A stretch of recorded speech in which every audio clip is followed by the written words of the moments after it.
ജിൻഡോയും സിജോയും ഇരുന്ന് സംസാരിക്കുകയാണ്. ഇവരുടെ സംസാര വിഷയം അൻസിബയാണ്. അൻസിബ ഇപ്പോ ഗെയിമിൽ എത്രത്തോളം മുന്നോട്ട് വന്നിട്ടുണ്ട് എന്നുള്ള കാര്യമാണ് സിജോ ജിൻഡോയോട് പറയുന്നത്. അൻസിബ എത്ര തവണ എലിമിനേഷൻ വന്നിട്ടുണ്ട്, എന്നിട്ടും അൻസിബ പുറത്തു പോവാത്തത് പ്രേക്ഷകരുടെ പിന്തുണ ഉള്ളത് കൊണ്ടാണെന്ന് പറയുന്നു. അതോടൊപ്പം അൻസിബ നന്നായിട്ട് ഇപ്പം ഗെയിം ഹാൻഡിൽ ചെയ്യാൻ പഠിച്ചിരിക്കുകയാണ്. നന്നായിട്ട് തന്നെ അൻസിബ ഇപ്പോ ഗെയിം കളിച്ചു തുടങ്ങിയിരിക്കുകയാണ്. നിലവിലുള്ള പവർ ടീമിൽ ഏറ്റവും ശക്തമായിട്ടുള്ള വോയിസ് അൻസിബയ്ക്കാണ്.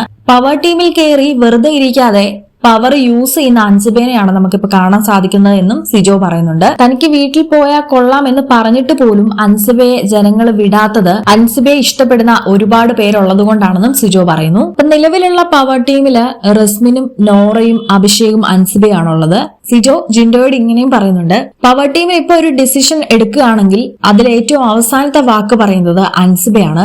അത്രത്തോളം പവർ അൻസിബയ്ക്ക് കിട്ടിയിട്ടുണ്ടെന്ന് പറയുന്നു. അൻസിബ തന്റെ ഗെയിം ഇപ്പൊ ബെസ്റ്റ് ആയിട്ടാണ് കളിക്കുന്നതെന്നും സിജോ പറയുന്നുണ്ട്. ഇപ്പൊ ജിൻഡോയും പറയുന്നുണ്ട്, അൻസിബ നല്ലൊരു പ്ലെയർ ആണ്, എനിക്ക് ഈ വീട്ടില് ഇഷ്ടമുള്ള ഒരാളാണ് അൻസിബ.